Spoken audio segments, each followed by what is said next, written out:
Stories of struggle, stories of life.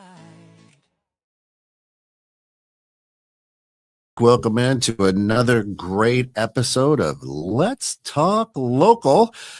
Today, honored to have Donna Rasmussen with us. Donna, how are you? I'm good, thanks. Thanks for having me. Hey, this is going to be blast. Donna works over at CCC, Consumer CCCS. Credit Counseling of Northern Illinois, I think. Mhm. Yep. If they look right here, they'll see it. Oh, yeah, there it is. Which is great. So tell us a little bit about what consumer credit counseling is, and how you help people. And then we'll get into like your passion on why you wanted to go that direction. Okay. Yeah. So we're a not-for-profit. We've been in the county for 43 years now, Mhm. doing no-cost credit, budget, and housing counseling.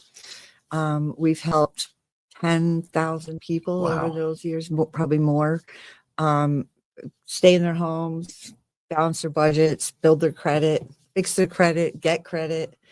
And we've expanded from just Northern Illinois down into below Cook County and down into Central Illinois too. Okay. So yeah. Well, that's depending on where you're standing in Illinois. It could be northern. Yeah, it is a big state, huh? So right now, so many people in the United States don't understand credit, doesn't understand how credit works. But we know now, right, that you need credit for everything, whether you're going to rent, whether you're going to buy, whether you want a car, whether you want insurance. Right? Yep. Good answer. And everything hedges off of that. And so many people don't understand how it works, why it works, or why it's even needed. So you and your crew would take somebody like me and go, all right, you've got a 500 credit score or something, right? We can help you. Yeah. And what is good credit? Is there such thing as good credit? Yeah. So I'm going to tell you, people don't understand that they need to budget, right? So true. So when my oldest daughter got her first job, she worked at Home Depot and she's never held a tool in, Right. in her life, but she worked at Home Depot and she got her first check and I said, well, you get to keep this one. And then you have to start budgeting. And she's like, Mom, I don't make enough money to budget. This is a part-time job. And I said, you are the person who needs to budget. The people that don't make a lot of money are the real one. How do you think people get rich? They budget. Right. So, so that's the first tip, that everybody needs to have a budget. And if you don't have a budget, you're not going to have good credit. And a good credit score, it depends. If you can buy a house with a credit score of 640, you can get down payment assistance on your house for your, mortgage at 645. So it depends, we had a lady come to a workshop or some kind of a resource event, and she told one of our staff that she came to us 10 years ago and her credit was horrible, and now it's 890, and we're like, okay, well, that's not a real score. Wow. But really, wow. But, we did help her get her credit up. And once people come to us and they learn all the things that we teach them, they tend to come back for good reasons. Sure. They might come to us for a good reason. They're going to buy a house, and then they find out that maybe they don't have that great credit score that, Right. What's a credit score, So what's the first thing you teach people about budgeting over there? We try and get them to recognize the difference between needs and wants. That's the big thing. So, you need to eat. Do you need to eat at Jameson's Steakhouse every night? No, but you do need to eat. So you need to have money for your food, and that's a big thing. People not knowing their needs and wants. When I was an educator, when I first started at CCCS, I was doing a class for some young people in recovery down in Chicago. Yeah. So I would drive down there and I would have these needs and wants sheet, and I talk them into, okay, everybody's going to fill out the sheet and I'm going to do it with you. If you fill out the sheet, I'll do it too. And so next week when I come back, we'll all have our sheets. And so your need is the thing you're purchasing, how much it costs, is it a need or a want, and you check off Right. whatever. So they all decided to do it. I leave and I'm starving and I'm down in Lakeview, right? Yeah. So, Wrigleyville, and I'm starving. And so there's a McDonald's right there, and I pull in and I order like fries and a Diet Coke. And as I'm giving them my debit card, I'm like, shoot, that's not a need. That's not a want. That's a need. And I'm the first one to blow it. Right. So, it's just having a plan. Mm-hmm. So once we teach people that, then we do a deep dive into their budget. A lot of people come to us because they have overwhelming credit card debt, or they say, I make a lot of money. I make enough money. I should have enough money, but at the end of the month, I'm short. There's not enough money, not enough month. Right. There's too much month at the end of my month. Too much month. So once we do that deep dive, our counselors are really, really great, and really, they're passionate about what they do. They're empathetic about how people feel when they come to us, and how they worry about coming because they feel like they're going to be judged. But and this is for anybody. I mean, if I'm a multimillionaire or if I am a non-thousandaire, right? I mean, if I live paycheck to paycheck, it's wonderful. But if I'm a multimillionaire and I don't have any money, doesn't matter how much I make, I suppose. Yeah. It's not how much you make, Still it's broke. how much you save. Yeah. I had when I was young, in my 20s, I had a mentor. He asked me, he says, Kent, how much did you make last year? I said, I don't know, 60,000. I thought I was doing good. I was in my 20s. And he goes, well, how much do you have in your savings account? And I go, savings account? What's that? He goes, if you ain't got nothing in a savings account, you didn't make any money. Right. Yeah. And that has sat with me since. My daughter, I've got a 16-year-old daughter, and I laugh because her first check from her part-time job was $300, right?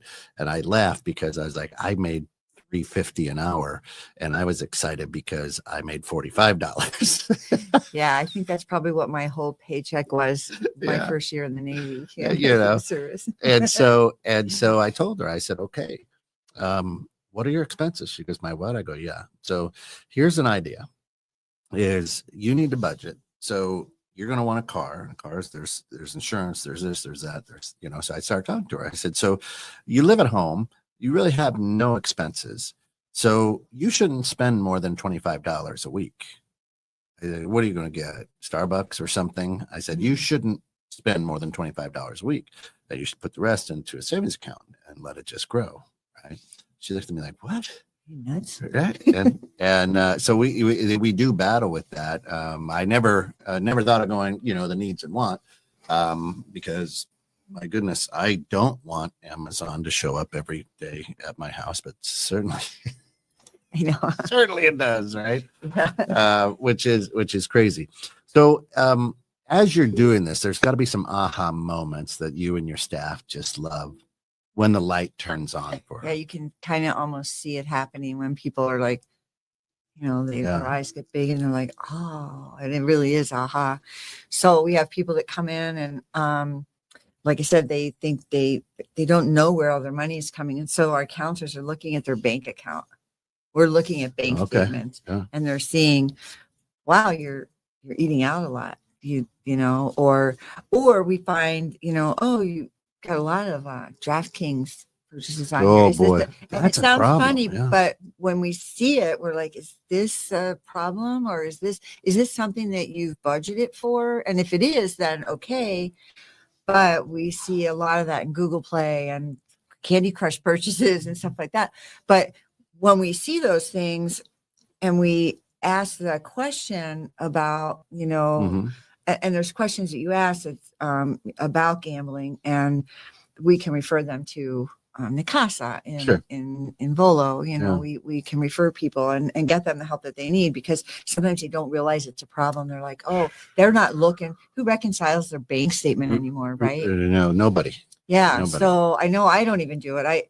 And when I do a presentation, the first thing I do is I ask people who looked at their bank account when you like, I look at mine, I'm not even out of bed yet. And I'm like, checking it to see what's happening. Did my kid pay me what she owes me or, whatever. Right.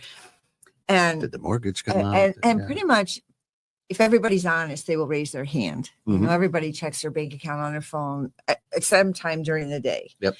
And then I say, imagine if you checked your bank account and you knew you had enough money to pay rent and your child care provider, but somehow you had an automatic payment come out of your bank account. And now you have to make a choice. Do I pay my rent or do I pay my child care?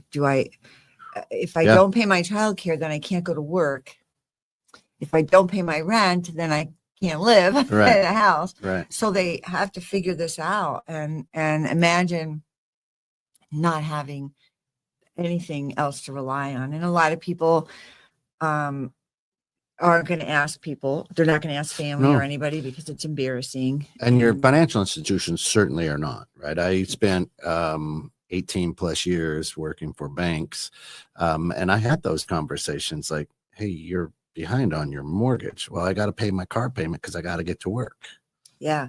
And, and you're like, And during COVID, we've seen people, I think even the last time we were here at your other place, we had people tell us, I'm paying my car payment because I'm not going to get kicked out of my house right away, but I need my car to drive. Or people are not paying their first, they're skipping 2 car payments and they're waiting until that third one, because at the third one, that's when the repo guy comes. So they pay that third one, tack on the other 2 payments onto the back. The lender will gladly do that. Absolutely. You're going to pay interest on the interest that you're paying for the 2 that you put in the back, and then all the other months that you do that. And they're doing that because, first of all, a lot of people bought these big $60,000 trucks during COVID when they weren't working and they weren't using the gas to go. And now they're paying the $600 a month car payments on them, and then the gas and the insurance for them, and so as you're doing this, does it stick? So you help somebody budget, and you and your crew over at CCCS says, okay, great, and then they're able to get into that house, let's say. Mm-hmm. Have you helped them create the habits, or do they come back going? That's the hope, that we do make some kind of cognitive change in the way that they're managing their money and they're thinking about money and learning about their style of handling money. Yeah. I think a lot of times we do make that connection. We do help them make that connection, and they become responsible homeowners. And we also are really honest when we're talking about home ownership too. We're like, yeah, it looks like you can afford a house. You've got all your ducks in a row here. But let me tell you, when I bought this house I'm in now, I bought it, and then the first day the movers hadn't even come and my air conditioner wasn't working. Right. The furnace goes, the water heater. Yeah. Something. And a year ago, my water heater broke, my furnace broke, and my washer and dryer broke, all in like 3 weeks. Threes. It's so true. Yeah. So Jet Heating and Air was like so on it. Yeah. They were such a big help to me. But yeah, so a lot of times though, people come back and they haven't gotten it, or we follow up and they don't come back, but we can't get a response from them because they're not going to let us know. And I was blessed, my parents helped me budget. Right. So when I was 16 and I wanted a car, I had $500 in my account. I could, I was looking at a 1968 Volkswagen Beetle. But my first car was a 68 Chevy Nova. Oh, nice. And so you want to get, is that you? Oh, no. I think that's Drew's phone. Can you hit that? There we go. Anyway, just, we've got producers' phones everywhere, which is wonderful. So my dad's like, okay, how much do they want for a car? I go, $500. I got $500. He's like, okay, wonderful. Now you got to get it licensed. How much is insurance on that? I'm like, insure what? And he's like, and how much gas a week? So he helped me budget that out, right? So where you're like, oh, I guess I can't afford a car. Yeah. So I was very fortunate. Of course, times were a lot different back then. And the world wasn't made to take our money, right? Back then. So what I mean by that is everything is online now, right? So it's automatic payment here, automatic payment here. I just set it up. I set it and forget it. It's simple. Yeah. But then all of a sudden, I don't know that $2,500 has come out of my account this week because of mortgage, insurance, and something because the date they were supposed to come out ended up Was on a Sunday. Yeah. Yeah. So how do you guys help people deal with that? Because that's got to be frustrating. So I'm going to tell you, I do not have anything coming out of my bank account automatically. I want to know where my money is, and I want to be in control of it because I had Comcast taking my automatically paying my cable bill. And then one day I got my bill and it said that I had signed up for the premium sports network package. And I had to call them and say, I don't have enough money to buy anything premium. There's nothing premium about the way I live. Right. You guys did this. And so I fought with them and they credited my account. Yeah. They took it out, but they wouldn't give it back. They just credited me back. So I had to stay with them until that was done. And then I left. I got another cable provider and I pay my bills when they're due. I refuse. And I tell my kids the same thing. Do not let anything come automatically out of your account. I don't care if it's a gym membership, Yeah. And what you come to find out is all of a sudden there's 25 $5 or $10 automatic payments coming out that now you've got $100+ the things that you probably haven't opened or used in a year or two. Or we find people who are looking online for like a loan. They're just looking and they click this, do you want more information? And pretty soon they've signed up for a payday loan. And because they're online, like they're not legal here in Illinois, right? But they're online. So there's no protections. Right. And can you guess what an average payday loan interest rate is? So it's over 70%. 600% interest. Wow. 600% interest. I can show you some paperwork. Yeah.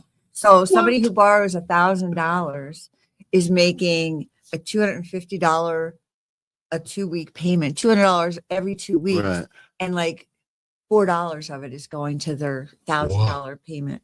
That's amazing. 600%. And that's these online ones. I mean, Yeah. back when, have you ever seen that show Dirty Money Yeah. on Netflix? Have you seen the one about the race car driver, that mediocre race car driver guy that got involved? And he was the one who got the whole payday loan thing started. I haven't seen that one. You have to watch that one. I think it's the second season. It's eye-opening.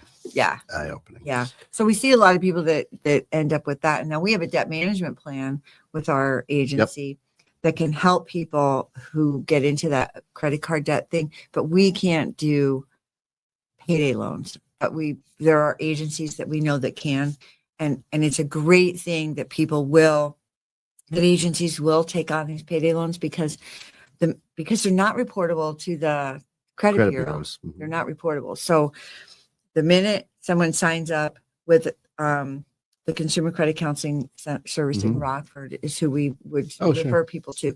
The minute they sign up with this debt management plan with this agency, the interest rate goes to 0. So the payday loan people are pretty screwed. Yeah. So it goes to 0, and then the person who has the loan just pays back the loan in a reasonable amount of time. Right. And hopefully they learn to, stay off of the internet like that. So there's two things that every couple doesn't like to talk about, right? And it's sex and money, right? But you help them talk about money. How surprised are spouses or partners when you sit down and your crew sits down with somebody and one has no idea and goes, whoa, what? This happened. I can't say that I've heard a lot of stories about it lately. I mean, every now and then it'll be, and it could be either the husband or the wife. Right. If there's no more one than the other. There's no gender specific one. Yeah. I mean, a lot of times the wife is doing a lot of online shopping, but the husband is out there sometimes, Mr. Deeds, out there buying beer for rounds for everybody, Hey, and got my paycheck. yeah. I was So that guy. yeah, I used to call my husband Mr. Deeds. I was that So guy. my ex-husband.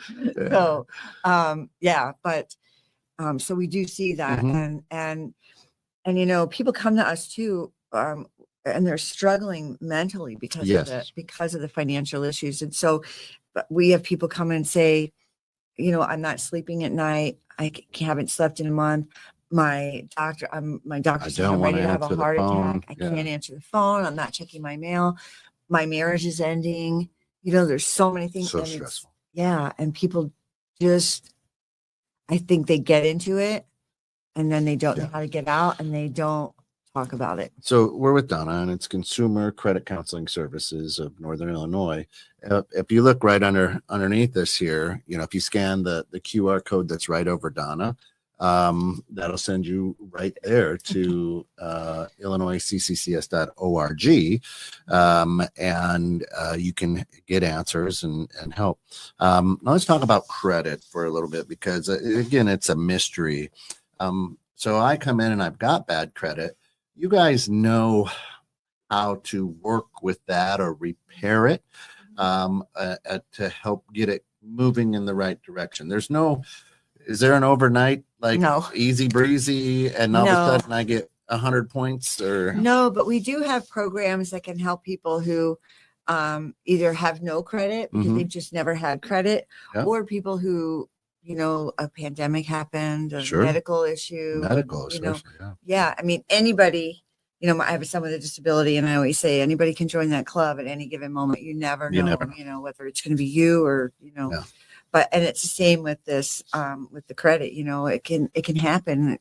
So many people lost their jobs during the COVID, and they still had credit card payments to make. I mean, a lot of people didn't have to pay their mortgage or their rent payment until later, which we're finding out here. And that was a big thing. Yeah. But when people come to us, we can help them with our debt management plan. We can help them consolidate their debt, and we can help them work with their creditors to lower their interest payments, to change the dates of their due date if they're just going to pay it off on their own. Because we're never taught about credit. It's something in the schools, they don't teach. I remember I was a freshman in college, and this is your Mr. Deed story. And I was going into statistics class, and right outside the door was cross-country credit card application. And I was like, wonder what this is. Sounds good. And sounds athletic. Yes. And I had great credit because when I was a senior in high school, I got $1,000 loan to buy another car that my dad co-signed on, and I paid off early, because, so I didn't know anything about credit, or that I had great credit at that point. And so I got this $500 cross-country credit card, and it was probably 29.9% or better, right? It's kind of average right now, though. And I didn't know anything. And so back in the day, I filled this out, and it had a little envelope, but you didn't even need a stamp on it, I don't think. Yeah, no. And so I just dropped Super easy. I dropped it in the mailbox, and in a couple of weeks, I opened the mail there at the dormitory, and whoop, there's this credit card.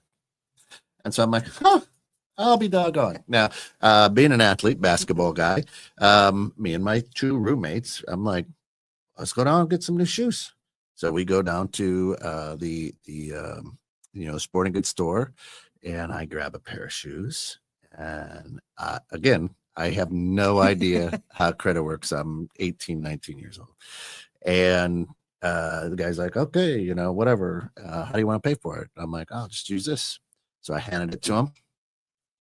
And he goes, okay, you're good to go. I go, what? That's it? And he goes, yeah. So I go, you guys want some shoes? So I bought my two roommates a pair of shoes, Free shoes. For everyone. So this is a lot of you out there are gonna probably vibe with this. And so the month goes by and I get a thing and it's like, hey, it's $200 or whatever it was. You just send us $10 minimum monthly payment. Yeah. $10. This is back in the 1980s, right? So I'm like, but now the minimum is 27. So I go, much more. So I go, oh, I'll just send him $10. Oh so I sent him $10. Next month comes, and guess what a college kid doesn't have? $10. So I'm like, I'll just, I'll wait. My mom and dad will send me some money. I'll give them 20 next month. Oh my God. Well, that went on. I'm like, I'll just give them 60, but Yeah. And then it was like, hey, I'm not going to bother paying them at all. And then I go home on a holiday or a weekend or whatever, and I go to my parents. I'm like, I need $60. What? You need what? So I showed them. They're like, oh my gosh, but we don't get taught this, right? So at 19, I was like, hey, but now I've got 3 months of non-payment. So my good credit went, right, which I had no idea. But that happens so often, right? That it's just like, I'll catch up. Yeah, we see a lot of young people that like my daughter, she got all the credit card, and I thought I was ripping them up and throwing them away. And so then she had all the credit cards, and then she had all the debt. And so it took us a long time to work through that, but she did. And she's, but what we can do is for people who don't have credit or whose credit really took a dive, and you get that part squared away. You figure out that you got to make a payment every month on your credit card. Again, going back to the budget that we set. Yeah. Right. And so now your credit is at 500 or whatever it is. So we have something we call a credit builder loan. Ooh. And it's totally risk-free for you, for me, for the bank that we work with. It's a completely risk-free loan. So we lend you $500, but you don't get to keep the $500. We put it in a CD. Oh. And then you make on-time payments every month until the $500 is paid off. And they report that then. Yeah. And it's reported every month, and every quarter we check your credit score. And then at the end of a year, you have like $496 because it costs in your CD $5 or $6 to manage it for the Wintrust Bank that we work with. Yep. So, and then if your credit typically will go up 50, 60 points, which, nice, if you're at 560, it's not perfect. It's not, but it's getting there. So you can do it again. So we've done that. We started that program about a year ago. We have about 11 or 12 people on it now. Brilliant. And on average, people's score will increase 60 points. Wow. During that year. Yeah. And during that time, we kind of talked to them about, a secured credit card, and explain what the secured credit card is, because people think, okay, you have to put $300 down on this credit card that guarantees your credit, right? So people think, oh, I'm just going to spend that $300. And then right. But that's not how it works. That's not how it works. So we talked to them about that. And then a lot of people don't have a bank account. A lot of younger people are using Cash App or Charm or Chime and Acorn, all these things. So, in fact, my daughter had, and she would kill me if she knew I was using her as an example, but she's far away now. But she was using Cash App, I think. Yeah. And I said, well, what happens when if something happens and you need to talk to somebody about your money, and she says, well, I just talked to this bot. And I'm like, yeah, but you need to be able to go in somewhere. So, I wanted to give her like a wedding. She was getting married. We wanted to give her some cash for her wedding. And I'm like, I'm not putting it in Cash App for you, or I'm not Venmoing it to you. I want to write you a check, and I want you to get a bank account, and I want you to put it in there. So she did, and she's got this bank account. So she's managing it now. But a lot of people don't. They're unbanked. And so we talked to a lot of people about that and the importance of that, and having a paper trail and a way to get, because there's no protections in that way too. Yeah, it's insured in case. Yeah. Right. I didn't know how to budget either. I grew up really poor. Yeah. I didn't have any money. I barely had food to eat. I think a little bit about my story. And so when I joined the Navy, which accidentally I joined the Navy, I ran into. Thank you for your service. Thanks. Yeah. And today is Veterans Day. Right. So I accidentally ran into a recruiting office in a thunderstorm. And then 4 days later, I was on a plane to Florida to boot camp, and I signed up accidentally for an extra year. So I was in the Navy for 5 years. Yeah. And, but I was waitressing before that. And so it was like the money came in and it went out right away. I never had a dime. And, so I moved out of the barracks and I went into my first apartment. And I would call the bank every day to find out how much money I had in there. And they would tell me. And then I would go out with my friends and we would go to the bar. We would go out to eat or whatever. And then one day I called and they said, "Oh, you're negative $250. And I'm like, wait a second. What does that mean? Right. What does that even mean? And they're like, "Well, you spent more than you have." And I go, "No, yesterday you told me I had $175. And they're like, "Well, now you don't." Right. And so they said, "Come on in. We're going to help you figure this out." So I went into the Navy Federal Credit Union. They showed me the back of my bank statement, that little crossword puzzle thing that's in there, the reconciliation. They showed me how to do that. They gave me a microloan to make me positive in my bank account. That way I could pay my rent. And I paid that off over a course of like 8 months or something. I paid it off. Then I'm sure the guy asked me out on a date or something, so, but I was able to figure it out. And, and I may have gone through, went through a lot of tough lean times. I had 3 little kids, my son with autism, it was a lot of cost with that. But I may not have had money all the time, but I always knew what was happening with my money. Yeah. Now, the other great thing about CCCS, right, is that you work with other agencies, social service agencies. Collaborate a lot. So if somebody comes here to you and you're helping them out, you may say, "Hey, you need to go here and here as well," because you're not just there to help them financially. Not in them for one thing. Right. Yeah. Not just for repairing credit or whatever, but it's like, here are other steps and other things that you can take to help you. It's like a big hug when you come to us. We find people who have food insecurity. We send them to their food pantry. People that don't have insurance, that don't know about Family Health Partnership. We work with pretty much every agency in the county. Yeah. We have a relationship with. That's awesome. So, that's awesome. Yeah. Listen, we're right kind of at the back end of this, and it's wonderful. What you and your staff do is great. And again, right over your head right there is a QR code. The best advice that I can give you from 216 Creator Studios is wherever you're at in life, reach out to Donna and her team. If it's worth at least the conversation. And it's free. And there's no cost. It's free. We don't usually say free because people don't put value on something. That's right. Yeah, it's a no cost housing counseling. And literally it'll pay you because you will learn how to. And they're not, they're not doing a before and after picture on the website or anything like that. This is 100%, private. They don't splatter it out. They're literally there to help you financially with your credit, to help you achieve the goals that you want to in life. Yeah. That's awesome. So thanks so much. Let them know one more time where they can find you.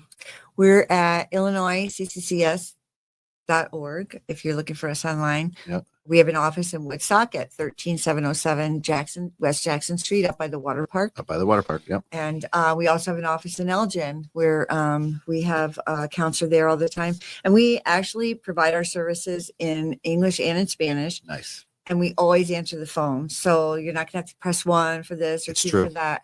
We answer the phone. And if you need to speak to somebody in Spanish, we have educators in Spanish, speaking Spanish. We have counselors and a receptionist.